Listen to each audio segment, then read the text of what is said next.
Aujourd'hui, nous avons des divergences parmi nous, parmi le peuple de Dieu, surtout au Congo où nous sommes.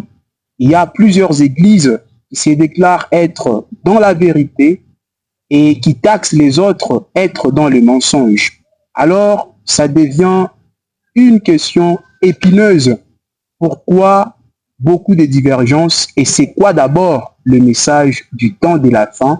Ces messages sans lesquels personne ne serait sauvé selon la déclaration de plusieurs représentants des églises dites du message. Frère Daniel Banzé, bonjour. Bonjour frère. Vous allez bien? Tout va bien par la grâce du Seigneur. Amen. Immense est notre joie de vous recevoir une fois de plus dans notre émission. Nous bénissons le Seigneur. Aujourd'hui, bien sûr, nous allons parler sur c'est quoi le message du temps de la fin. Oui. Nous voyons qu'aujourd'hui, nous vivons dans un temps prophétique. La technologie a avancé avec une envergure considérable. Tout cela a été prédit et le frère Branham, l'homme à qui Dieu a donné un message particulier lié à notre temps, il nous a prévenus.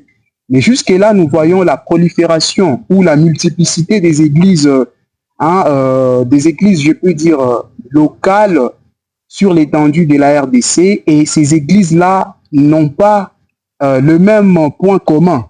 Et de toute façon, ça sera une sous-question.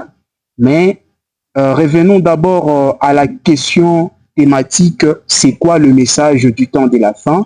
Avant de commencer, je pense que nous allons entrer dans la prière. Et là, c'est vous qui avez la légitimité de faire la prière d'ouverture. Prions. Seigneur Père, merci beaucoup pour cet instant que tu nous accordes une fois de plus. Parler de ce message qui prépare ceux qui vont partir dans l'enlèvement. Nous avons besoin de toi, de ton esprit. Que le message lui-même descende pour interpréter son message en les manifestant.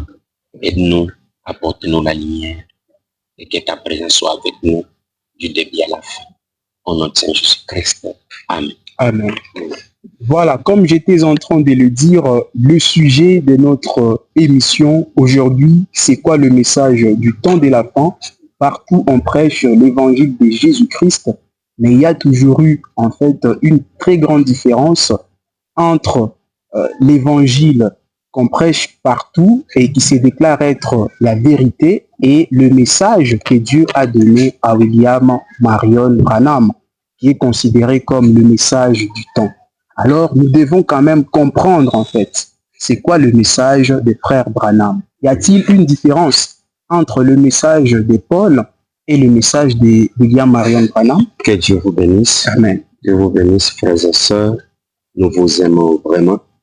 Nous voici encore devant vos écrans ou vos téléphones pour vous apporter cette petite lumière sur le message du temps de la fin. Parce qu'aujourd'hui, il y a toutes sortes de définitions ou d'interprétations sur le message du temps de la fin. C'est quoi même le message? C'est ça la première question. C'est qui le messager et pourquoi le message? Voilà les trois questions sur quoi nous allons nous entretenir ce soir. C'est quoi le message? C'est qui le messager et pourquoi le message? Que Dieu vous bénisse richement. Alors, comme c'est une question concernant la parole de Dieu, toute chose doit provenir de la Bible. Voilà, Amos chapitre 3, pour introduire, chapitre 3, verset 7. verset 7. Car le Seigneur l'Éternel ne fait rien sans avoir révélé son secret à ses serviteurs, les prophètes. Donc, Dieu a établi